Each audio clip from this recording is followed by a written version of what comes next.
What up, boys, and welcome back to another video. So in this video we're going to talk about like movement speed and efficiency while farming in general, because ever since the pre-patch for BFA I get like 20 questions daily on my live stream like, student, how do you move so fast and how do you leave a dungeon like that? So we're going to go through both of them because I don't really feel that I moved that fast ever since the ever since the nerf of Bear Tatar. If you guys don't know what Bear Tatar is, before the pre-patch, it gave you a 70% movement speed every time you killed a mob, and you had like 5 or 6 seconds to refresh it. So you basically just constantly had 70% movement speed.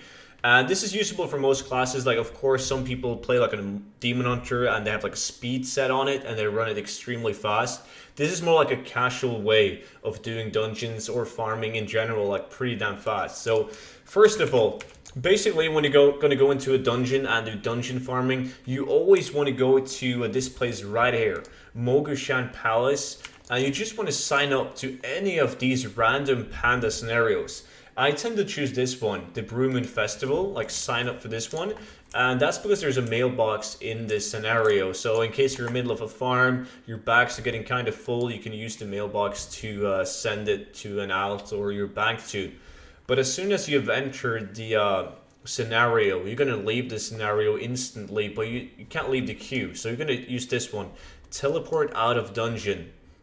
So once you've teleported out of dungeon, you're good to go. You're still in the queue, right? So you're going to use this tactic. Getting in and out of dungeons is really efficient.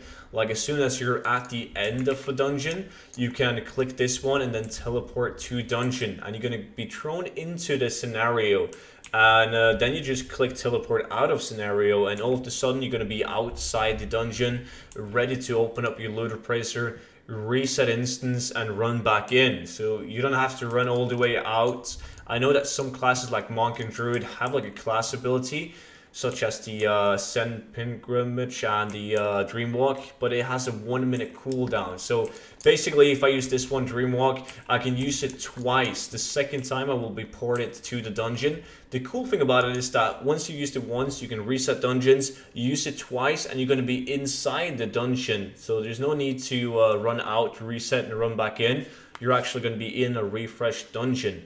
But it's a 1 minute cooldown. You can do 10 runs, right? You can do 10 runs in 1 hour of an instance. You really don't want to use 10 minutes, like more than 10 minutes, in fact, of like getting back in and out when you can do it instantly with this mob scenario trick. So I'm just going to go into stock kits to show you guys this, so you guys can kind of get a hang of it. So when it comes to mobility, like how to move fast in the dungeon, I still use Bear Tatar. Bear Tatar is heavily nerfed. You don't get anywhere close to 70% movement speed.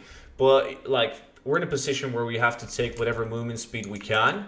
So I also have these boots, and everyone should buy these boots instantly.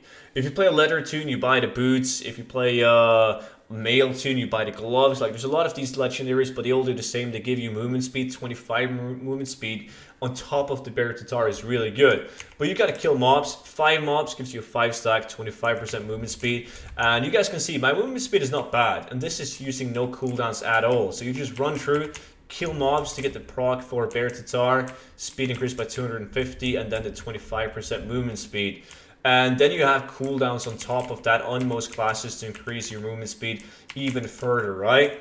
So that's basically all there is to it. That's how I move fast in dungeons, right? Usually it's the fact that people don't know about these boots, and you gotta keep in mind that in BFA, the effect of every legendary is going to go away after level 115.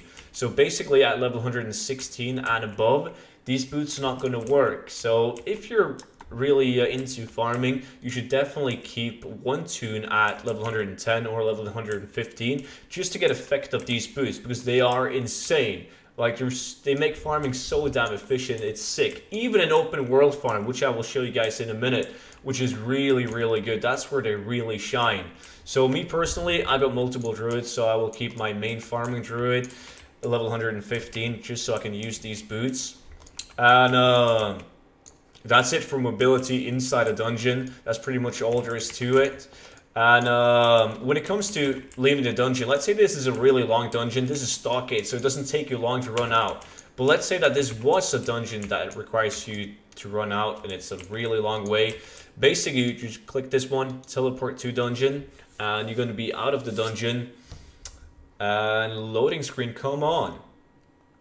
So right now you're in the scenario. You just click it one more time, teleport out of dungeon, and you're going to be teleported outside of the dungeon. It varies on specifically where you are on the dungeon. Sometimes, like BFD for instance, you get thrown like far from the dungeon because the nearest graveyard is really far off. But there you go, outside the dungeon, I can just click this one, reset instance, go back in. Super efficient, extremely efficient.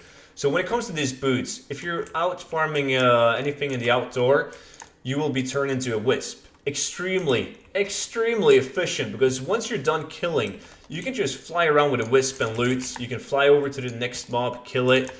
Like, you don't need to mount up. On a druid, you do have the flight form, so it's not that much needed, but sometimes it's way faster with the wisp than the flight form.